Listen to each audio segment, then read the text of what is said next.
Joyce and Jackson, I'd like to welcome you to the Presidential Lecture Series. The Presidential Lecture Series invites a broad range of highly accomplished men and women from the professional and academic, artistic, and political worlds to dialogue with the Medgar Evers community on issues of historical and contemporary importance.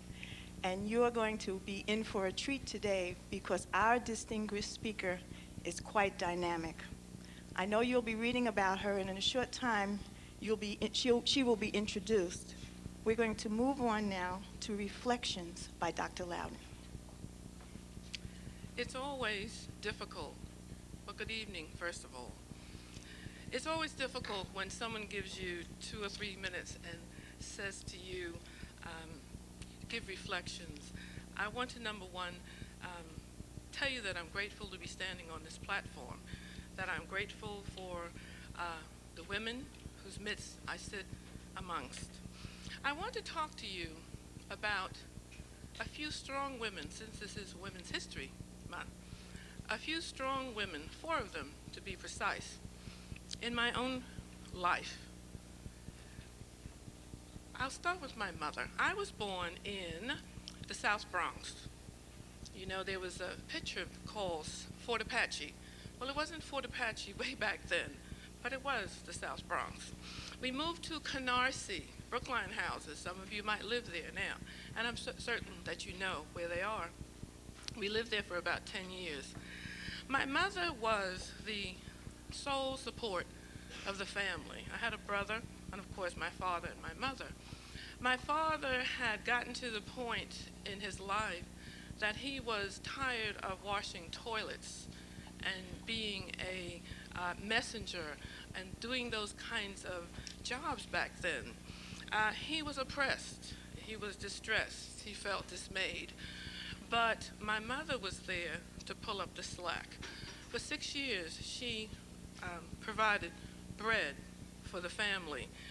Eventually, he was hired in a civil service position. My mother and I had some challenges, so I'll talk about the second person in my life. There was a dear friend who lived just across the street, thank goodness, who in my adolescence, when I was very rebellious and very restless, I would continually run away. And I would run away across the street. And she was always there for me. This is a person who was a divorcee, and none of these women graduated from high school that I will speak about.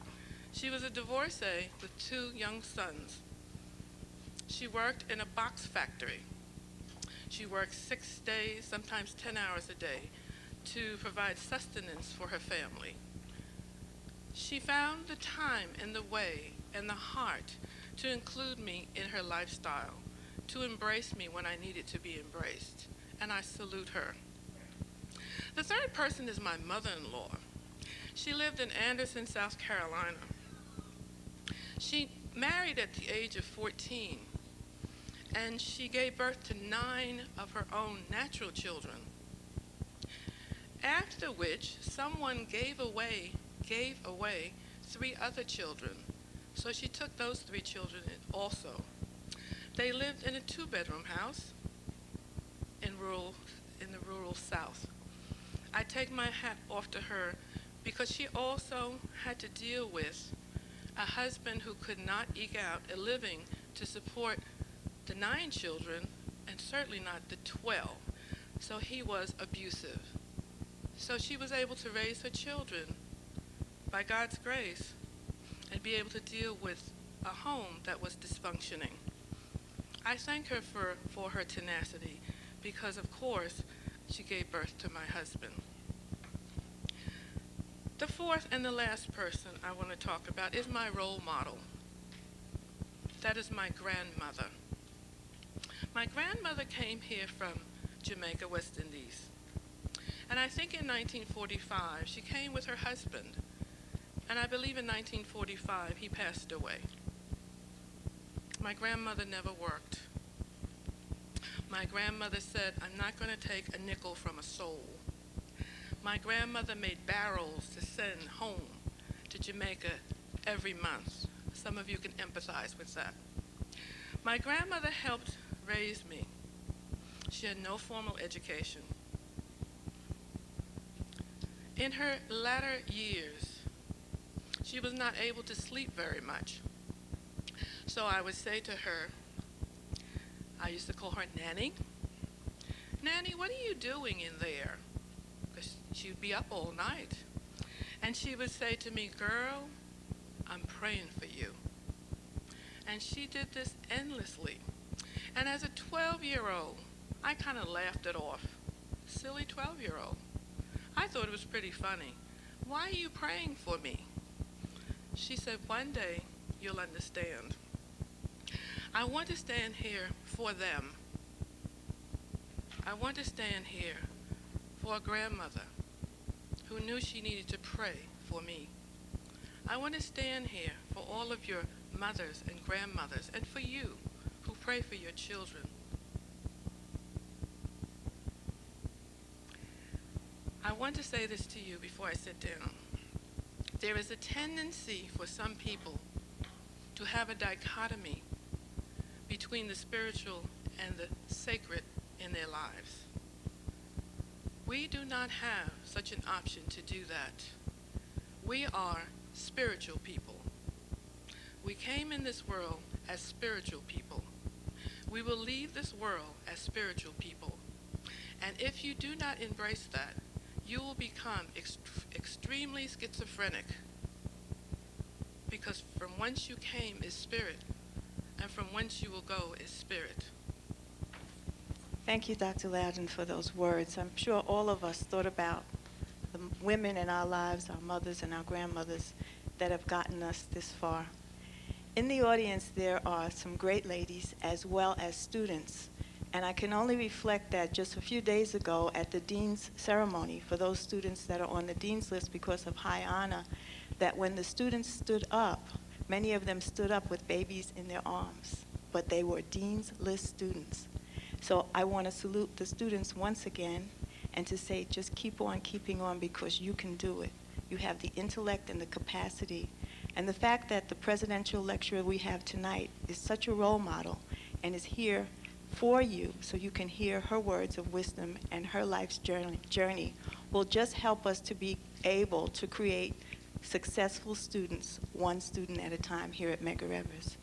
At this time, we will have a musical selection by Carol Soothalter and the quartet.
In the sanctuary of learning, minds and space merge in a tranquil setting. Glass, air, light, and space for intellects to grow, that blossom seeds of knowledge, unfolding in a contemplative world of books, reading, and information, sturdy, steady, and strong, creating success one student at a time. Medgar College. Come and learn. Join us for our annual summer trip to ancient Egypt, July 24th to August 7th, 2004. This trip includes a 4-day, 5-star luxury cruise up the Nile, luxury hotels, and shopping. We'll visit the pyramids and the Sphinx, the temples at Abu Simbel, the Valley of the Kings and Queens, and much more. Our tour leader is Dr. Clinton Crawford. For more information, call 718-756-8904 or visit www.sankofaworldpublishers.com. Medgar College of the City University of New York School of Business, in conjunction with the Community Outreach Partnership Center, presents an economic vision for New York entrepreneurship, partnerships, and community building. It's the 7th annual Conference on Business. Keynote speakers include NYC Department of Small Businesses Service Commissioner Robert Walsh, Marilyn Gelber of Independence Community Foundation, and Congresswoman Nadia Velasquez. The conference is open to the general public, so please join us on Saturday, April 24th, 2004 at 1650 Bedford Avenue at the Medgar College Founders Auditorium, Brooklyn, New York, from 8:30 a.m. to 2:30 p.m. For further information, please call 718-270-6979. That's 718-270-6979, or visit us at www.mec.cuny.edu. That's www.mec.cuny.edu. Admission is free, so please come out and join us at the 7th Annual Conference on Business, and we hope to see you there. It gives me great pleasure to introduce the individual who's going to introduce our guest speaker tonight. She's a role model for many of us, and we love her dearly. She is my link sister and president, and a member of the Brooklyn Alumni Chapter, and the First Lady of Medgar College, Florence Jackson.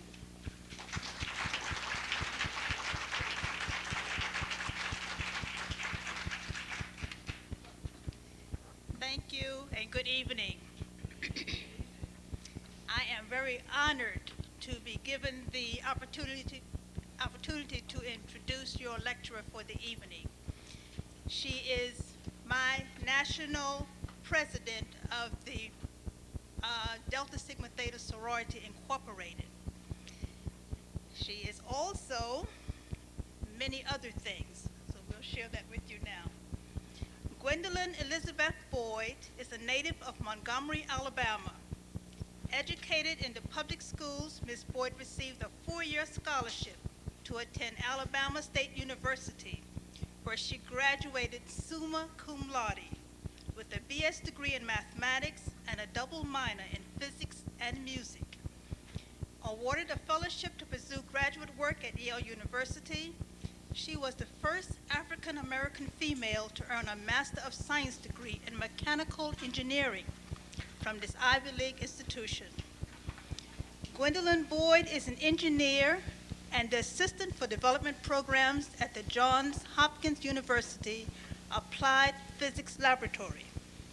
She serves on the Advisory Council of the College of Engineering, Architecture, and Physical Science for Tuskegee University.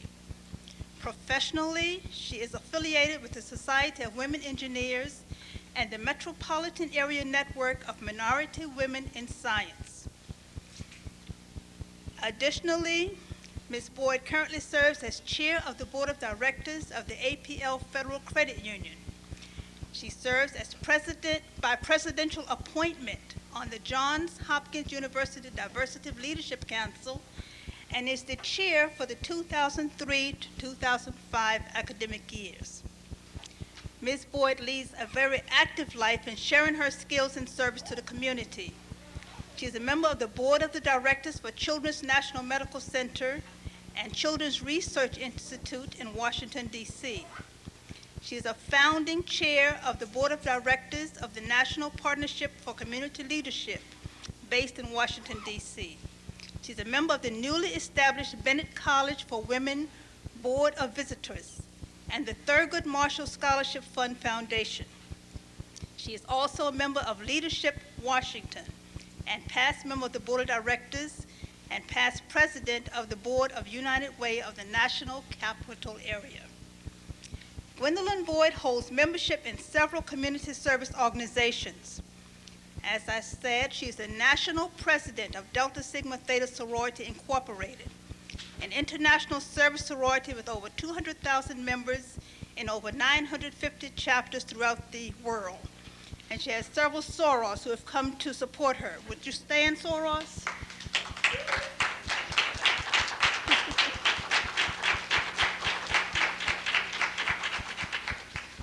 She's also a member of the Capital City chapter of the Links Incorporated, the Montgomery County branch of NAACP, National Council of Negro Women, Alabama State University Alumni Association, and the Association of Yale Alumni. For the past 9 years, she has served as a mentor with the Myra Hoff Scholarship Program at the University of Maryland, Baltimore County. Very active in giving back and helping promote an agenda for the positive growth and development of our youth, she uses her many talents and skills in service to the community. She freely shares her time with youth to encourage them to seek success. She also serves as a role model for young people interested in careers in math, science, and engineering. Mrs. Boyd is an active public speaker for which she is in great demand. She addresses audience throughout the country as a keynote speaker and seminar presenter on a variety of topics, ranging from inspiration, engineering, science and technology, nonprofit board development, leadership development, African American history, and women's history. Gwendolyn Boyd is a Christian and an active member of Ebenezer AME Church in Fort Washington, Maryland. She's been acknowledged by many for her service and dedication as a community leader and volunteer. For her contributions to the community, she has received numerous awards and honors. Some recognitions include Who's Who Among African Americans, selected for the 2003 Most Distinguished Black College and University Graduates by the editors of U.S. Black Engineer and Information Technology, received a 2003 Community Service Award from the National Association of Negro Business and Professional Women, Baltimore chapter, recipient of the Anheuser-Busch Leadership Award, recipient of the Find the Good and Praise It Service Award from Phi Beta Sigma Fraternity, and the list goes on and on. She has been listed 3 times in Outstanding Young Women in America. In her spare time, she enjoys reading and playing the piano. It is my privilege and honor to present to you the Speaker of the Hour, Gwendolyn Boyd.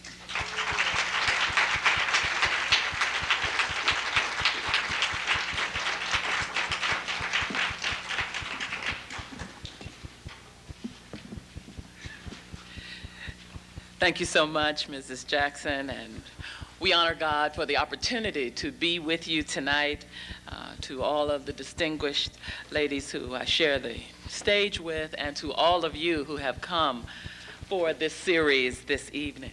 Children, I come today to tell you a story of the long, dark way that I had to climb, that I had to know in order that the race might live and grow. Look at my face, dark as the night, yet shining like the sun with love's true light. I am the child they stole from the sand 300 years ago in Africa's land. I am the dark girl who crossed the wide sea, carrying in my body the seed of the free. I am the woman who worked in the field, bringing the cotton and the corn to yield. I am the one who labored as a slave, beaten and mistreated for the work that I gave. Children sold away from me, husbands sold too. No safety, no love, no respect was I due. 300 years in the deepest South, but God put a song and a prayer in my mouth. God put a dream like steel in my soul. Now, through my children, I'm reaching the goal. Now, through my children, young and free, I realize the blessings denied to me. I couldn't read then. I couldn't write. I had nothing back there in the night. Sometimes the valley was filled with tears, but I kept trudging on through the lonely years. Sometimes the road was hot with sun, but I had to keep on till my work was done. I had to keep on, no stopping for me. I was the seed of the coming free. I nourished the dream that nothing could smother. Deep in my breast, the Negro mother. I had only hope then, but now through you, dark ones of today, my dreams must come true. All you dark children in the world out there, remember my sweat, my pain, my despair. Remember my years heavy with sorrow, and make of those years a torch for tomorrow. Make of my past a road to the light, out of the darkness, the ignorance, the night. Lift high my banner out of the dust. Stand like free women, supporting my trust. Believe in the night. Let none push you back. Remember the whip and the slaver's track. Remember how the strong in the struggle and strife still bar you the way and deny you life. But march ever forward, breaking down bars. Look ever upward at the sun and the stars. Oh, my dark children, may my dreams and my prayers impel you forever up the great stairs, for I will be with you till no white brother dares keep down the children of the Negro mother. Langston Hughes wrote that for all of us, to remind us of who we are, whose we are, and that we must never forget our history, because when we forget our past, then we are doomed to repeat it. But I've come tonight to talk to you and share with you about leadership, and especially leadership among women, because for some it seems to be a contradiction in terms. But we celebrate tonight leaders, some of us who are in positions of leadership because someone has given us a title, or some of us who carry the banner of leadership by the way we act and we carry ourselves among our friends and our colleagues.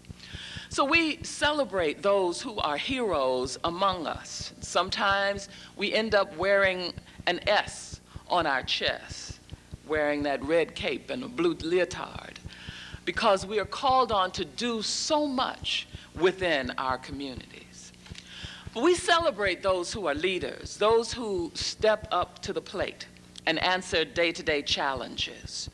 Especially within our community, it is quite difficult because sometimes we look at those who are in leadership positions, and sometimes they are even confused because they don't want to lead, they just want to control us.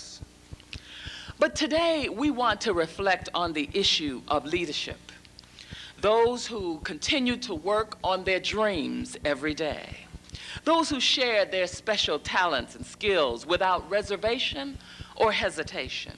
Those who maintain a balanced life and take the time to smell the roses. And they also encourage others to do so as well. Those who remain calm, steady, and poised when all around them is a storm and chaos, and circumstances would dictate otherwise. Tonight we celebrate leaders, those who inspire us, and those who push us ever forward.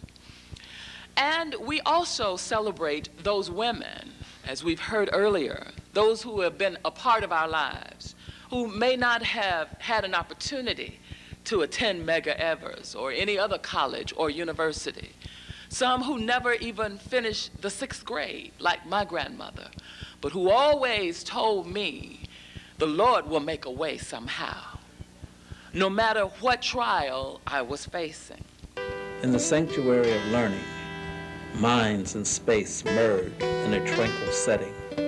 Glass, air, light, and space for intellects to grow, that blossom seeds of knowledge, unfolding in a contemplative world of books, reading, and information, sturdy, steady, and strong, creating success one student at a time.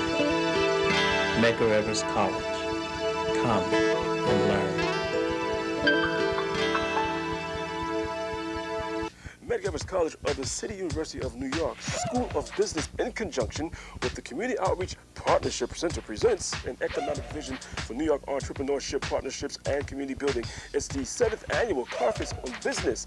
Keynote speakers include NYC Department of Small Businesses Service Commissioner Robert Walsh, Marilyn Gelber of Independence Community Foundation, and Congresswoman Nadia Velasquez. The conference is open to the general public, so please join us on Saturday, April 24th, 2004 at 1650 Bedford Avenue at the Medgar College Founders Auditorium, Brooklyn, New York, from 8:30 a.m. to 2:30 p.m.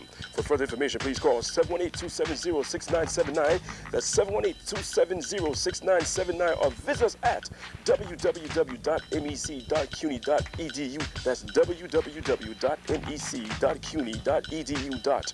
Admission is free, so please come out and join us at the 7th Annual Conference on Business, and we hope to see you there.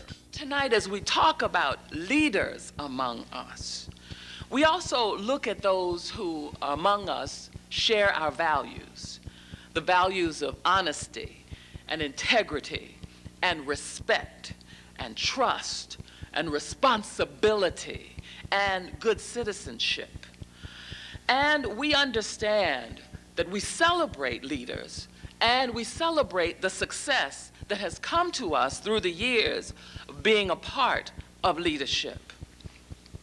We also celebrate those who help propel us forward when we know times are hard and sometimes we think we can't take another step.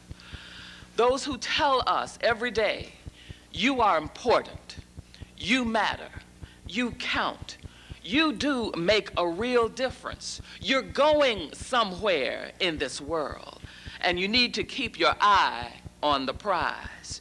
Because there will be those who will try to push you back, those who will try to smother your dreams, those who will approach you as friends, cut your throat and watch you bleed. But you have to make sure that you understand that the leader in you, the strong woman in you, for those who are women, and the strong men who are here also with us, that we have to know who we are. And we must never let anyone try to box us into being something that we know that we are not. We have to know that we have something to live for. Even when others try to stomp on our dreams, we have to tell them, thank you for sharing. I respect your opinion. Now you have to respect mine. You have to know who you are and know where you are going and the road that's going to take you there. Know that your living is not in vain. And so we celebrate leadership tonight. We celebrate leaders, those who are making a difference in our communities and on our campuses. Leaders are those who understand who they are and why they're here. And with a sense of purpose, they share a genuine concern for the development of our communities. Most of all, leaders care about our children, the next generation of leaders. And as we celebrate tonight and discuss the issue of leadership, I encourage you to continue to push the envelope, to continue to answer the challenge and the call for leadership. But also understand that leadership itself is not enough. It must carry with it a moral responsibility, because the goal is not just to lead, but to lead men and women to better, more fulfilling ways of life. John Gardner, in a Carnegie report, summarized this responsibility in saying, and I quote, Leaders have a significant role in creating the state of mind that is the society. They can conceive and articulate goals that lift people out of their petty preoccupation and unite them in the pursuit of objectives worthy of their best efforts. So as we come together tonight and talk about the issue of leadership, we have to make sure that we're answering the question within our own communities of who is uniting us and who is lifting us up. And if it's not you, then who?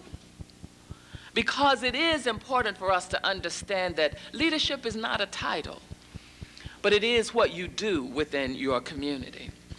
And we need to be about the business of doing. We've heard enough talk in our communities. We need to act now and be up and doing. Because the paradox of our time reminds us that we can't wait for somebody else to do things in our community that we know we can do for ourselves. We are the somebody else, and it is up to us to set the example and to make the difference. And in setting that example, as leaders, we are called upon sometimes to do things differently, to work through our fears, to encourage, influence, provoke, motivate, rejuvenate, exhilarate, stimulate, agitate, and yes, aggravate others to get things done. Colin Powell, as he talked about leadership in one of his books, said that good leadership involves a responsibility to the welfare of the group, which means that some people will get angry at your actions and your decisions. It is inevitable if you are honorable. But today, as we look around our communities and our world, we know that we need more honorable leaders. Because as we look at the dawn of this new millennium, we need focused, confident, honorable leaders in this challenging world that we're living in. We need committed leaders, courageous and caring leaders.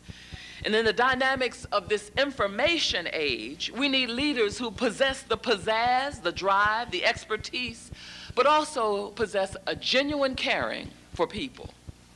Proactive leaders who are risk takers, willing to scratch below the surface. Those who understand that if you want something different, you have to do something different. The paradox, again, of our time in history is that as we look around, we have taller buildings, but shorter tempers. We have wider freeways, but very narrow points of view. We spend more, but we have less. We buy more, but we enjoy it less. We have bigger houses, but smaller families. More conveniences than we can think, but less time for each other. We have more degrees, but less sense. More knowledge, but less good judgment. More experts on everything, but still more problems in our communities. More medicine, but less wellness in our communities. So we need leaders who will connect to our community and rise to the challenge. As we look around, we've multiplied our possessions, but we've reduced our values. We talk too much, love too seldom, and hate too often. We've learned how to make a living, but not a life. We've added years to our life, but not life to our years. We've been all the way to the moon. We're going to Saturn and Pluto and Mars, but we have trouble speaking to our neighbor. We need leaders who will connect us as a community. We've conquered outer space, but not our inner space.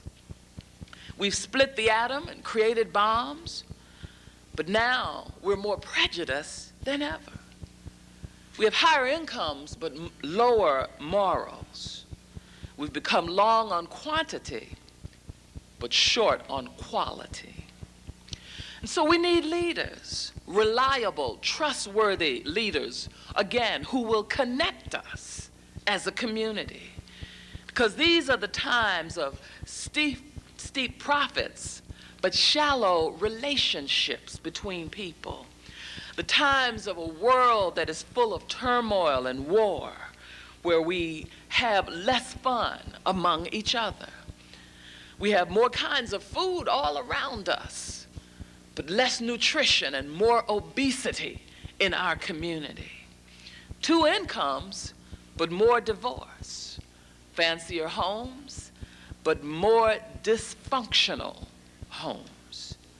It's a time when we see much in the showroom window, but there's nothing in the stockroom. Time when technology can let you send a message around the world in the blink of an eye. And you can choose then to make a difference or hit the delete key. We need leaders. We need you to be those leaders who connect us within our community. And so we call upon you to be the leaders, to monitor the quality of your life, to hear the voices of your children, to honor the dignity of our ancestors, to respect the contribution of those who come before us, to embrace the diversity in our communities. And we have to make sure that as we approach this new millennium, the year 2004 and beyond, that we stay on target, that we stay connected within our communities, because all too often we're just so busy. We're looking up ahead and we're thinking only about our wants and our needs. This is a critical decade because it is going to make the difference, especially for us in the African American community. It is going to test our mettle.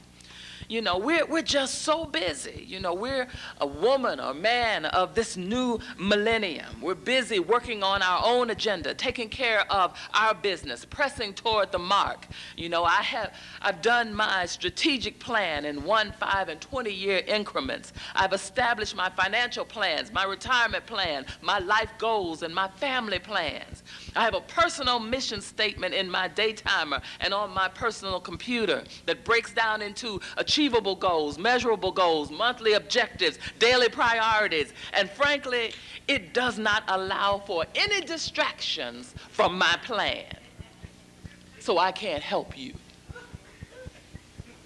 We need leaders who will connect us again as a people and as a community. We've got to remember and make it possible for the next generation to be connected to who we are as a people. And remember that the struggles and the sacrifice, we must remember the struggle and the sacrifices made by those who came before us that allowed us to be at Medgar Evers today. It's about giving back, reaching back, and looking back to make sure that whoever is coming behind us has that hand of support that somebody gave you to allow you to be here today. And the natural tendency is, well, you know, I've got mine, they need to get theirs. But that's not who we are as a people. But the more we don't exercise that, we lose that sense of connection as a people. Join us for our annual summer trip to ancient Egypt, July 24th to August 7th, 2004. This trip includes a 4-day, 5-star luxury cruise up the Nile, luxury hotels, and shopping. We'll visit the pyramids and the Sphinx, the temples at Abu Simbel, the Valley of the Kings and Queens, and much more. Our tour leader is Dr. Clinton Crawford. For more information, call 718-756-8904 or visit www.sankofaworldpublishers.com. Medgar College of the City University of New York School of Business, in conjunction with the Community Outreach Partnership Center, presents an economic vision for New York entrepreneurship, partnerships, and community building. It's the 7th annual Conference on Business. Keynote speakers include NYC Department of Small Business and Service Commissioner Robert Walsh, Marilyn Gelber of Independence Community Foundation, and Congresswoman Nadia Velasquez. The conference is open to the general public, so please join us on Saturday, April 24th, 2004 at 1650 Bedford Avenue at the Medgar College Founders Auditorium, Brooklyn, New York, from 8:30 a.m. to 2:30 p.m. For further information, please call 718-270-6979. That's 718-270-6979, or visit us at www.mec.cuny.edu. That's www.mec.cuny.edu. Admission is free, so please come out and join us at the 7th Annual Conference on Business, and we hope to see you there. Peter Block, a management consultant and noted author, says that the leader's job is to make people feel so good about themselves that they are willing to risk change. The leader's task is to help people choose between the status quo and attempting greatness, between caution and moving forward with courage, between dependency and autonomy. And this takes a heap of faith. But we are, as has already been said, we are a people of faith, because we know if it had not been for the Lord on our side, none of us would be here today. So we have to believe in the ultimate authority and power of God. And as a people, we are responsible for our actions, individually and collectively. But also as leaders, we're called upon to guard our energy and to do the difficult things that others are not willing to do, to make sacrifices, to make a difference. As leaders, we have to be bold and visible, willing to take the staff in our hand and move out with or without somebody else. Leaders are seldom hardened realists who see others as they appear to be, warts and all. More often, leaders are idealists who see more than meets the eye. And the best leaders have seen the oak tree confined in an acorn. They see the world in a grain of sand. Because anyone can hold up a mirror to our community and talk about all of the harsh realities and the problems and everything that's wrong with our communities. But it takes leaders like each one of you, to hold up a vision of a better world, of a better community, of a more connected community, to distort the mirrors just enough to give us a glimpse of inner possibilities and a greater tomorrow. And as leaders, you are called on to be visionary in your pursuits, not to allow the media to categorize us and tell us who we are. You know, just the booty-shaking people on BET and MTV. We are more than that, and we need to understand that and acknowledge that as a people. We can't let others define us and decide who we're going to be. I tell people all the time, when I was growing up in the deep South, in Montgomery, Alabama, there weren't a lot of people telling me that I could be anything. In fact, because I was so interested in math and science, I was looked upon as a little bit strange. You know, they call me a nerd. I don't know what they call you now. But I was different, and I was okay with that. But there were those who said, you know, you need to find something else to do, because girls don't do math. Girls don't do science. You need to find something else that you can do that you will be comfortable with. But I was comfortable with math, and I was comfortable with who I was.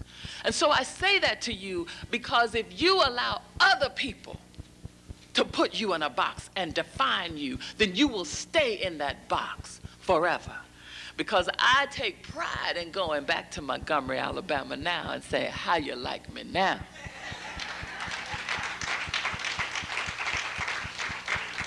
But it takes faith, monumental faith, to see qualities that are not visible, to see situations and circumstances not as they are, but as they will become. And understand that you can make that difference. And the other thing that we have to acknowledge is that you can't be all things to all people. You can't do all things at once. You can't do all things equally well. You can't do all things better than everybody else. Your humanity is showing. But you have to find out who you are and be that. Decide what comes first and then do it. You have to discover your own strengths and then use them to propel you to new heights. You have to learn not to compete with others because no one else is in the contest of being you. You need to learn to accept your own uniqueness, your own special qualities. Learn to set priorities and make decisions for the greater good. Learn to live above where other people think you are supposed to be. Give yourself the respect that you are due. And one of the things, especially I say to young girls, that they need to understand the virtues of womanhood. And you can't walk around and expect people to respect you when you don't have respect for yourself. You're a wonderful and unique person. You are a once in history event. And it's more than your right, it is your duty to be the special person that God has created you to be. And so, as we talk about leadership tonight, I would say, do whatever it takes to succeed and survive and bring out the leader in you. And it means that you also have to live by a firm moral compass and understand that if you believe in something, you can and will achieve it. And so you move forward from this event understanding a few things. And I want to just give you a couple of things to help you on your road to success. And the first is to stay focused. Know what you want out of life, and then pursue it with all the energy, enthusiasm, intellectual prowess, whatever it takes. Go for it, as if your very life depended on it, because it does. In order to pursue a dream, you have to have a dream. Know what you want out of life. Fix your sights on it, and don't let anybody discourage you, distract you, defeat you, disregard your talent, your skill, your ability, or draw you away from your goals. Acknowledge and sharpen your strengths, and then work on your weaknesses. Develop new skills as each situation mandates. Realize that you've got to develop and manage your communication skills. Much more beyond that, well, you know, like C. Public speaking, writing skills are more important now today than ever before, because you can have a 4.0 grade point average in your area. But if you can't communicate your ideas effectively to anybody, it is all for nothing. The second thing I would say to you is to stay motivated. And as you move from one level of excellence to another, and I know you will, you have to stay motivated. You have to be a self-starter. You can't wait for other people to push you. You've got to push yourself. Whatever you choose to do, let it be something that inspires you to get up out of bed every morning excited about life. Success is yours. It's waiting for you. But remember, you are the only one that can take you there. Never dwell on what you can't do, but put your energy into what you can do. And say to those who are trying to get in your way that unless you're going to the top with me, then you need to just move out of my way. Third thing I say to you is stay informed. Because the moment you stop learning is the moment you become stale, stagnant, useless, and the moment you start to die. Learning is a lifelong process, not necessarily within a classroom environment, but learning and being a citizen of the world. But especially as we look at all of, and I'm in math and science and technology, and we look at all the technological things that are a part of our life today. And many of us who are a little bit over 20 can remember times when people would talk about, having a computer.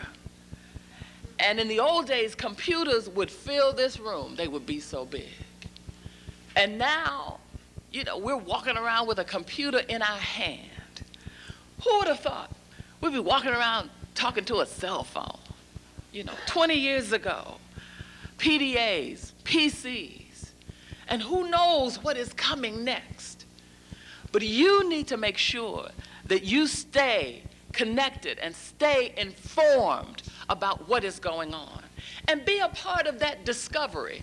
Don't just be a user of a system. Be a part of the team that's inventing something or creating something if art is your talent. Whatever it is, be a part of those who are developing something new. And stay current in your field, whatever it is, education, psychology, whoever is going to be a lawyer, doctor, whatever, stay current in your field. And when you go out into what we call the real world, be that person on the job who is indispensable. They can't do it unless you are there. And finally, I would say to you, stay consistent.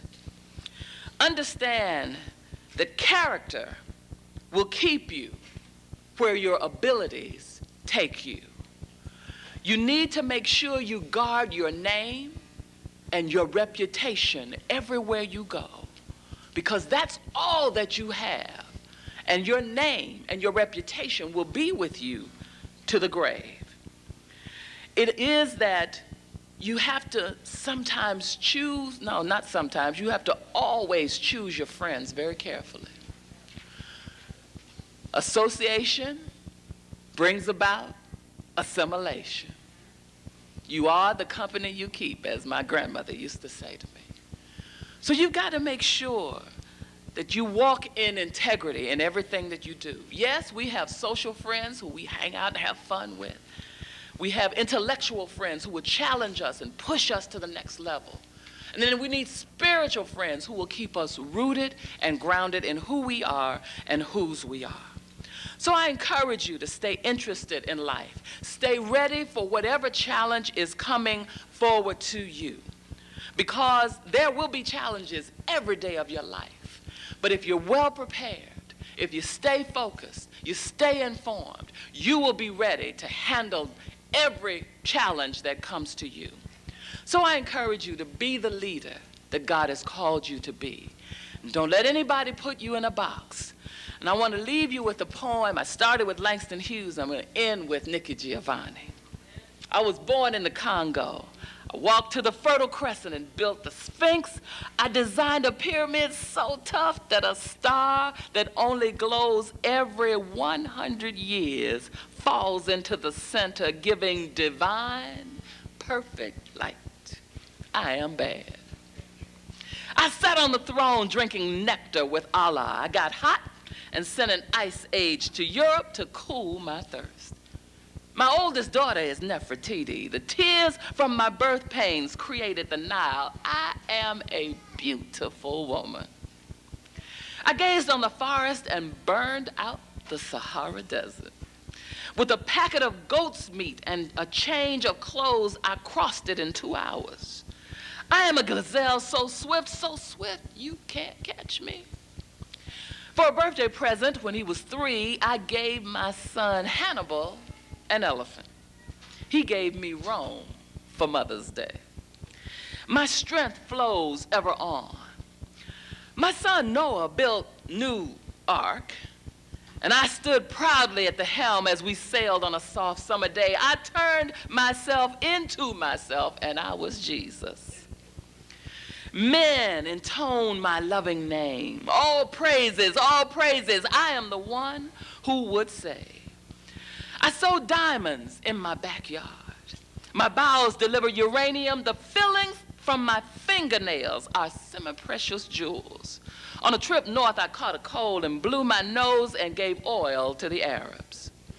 I am so hip, even my errors are correct. I sailed west to reach east and had to round off the earth as I went. The hair from my head thinned and gold was laid across 3 continents.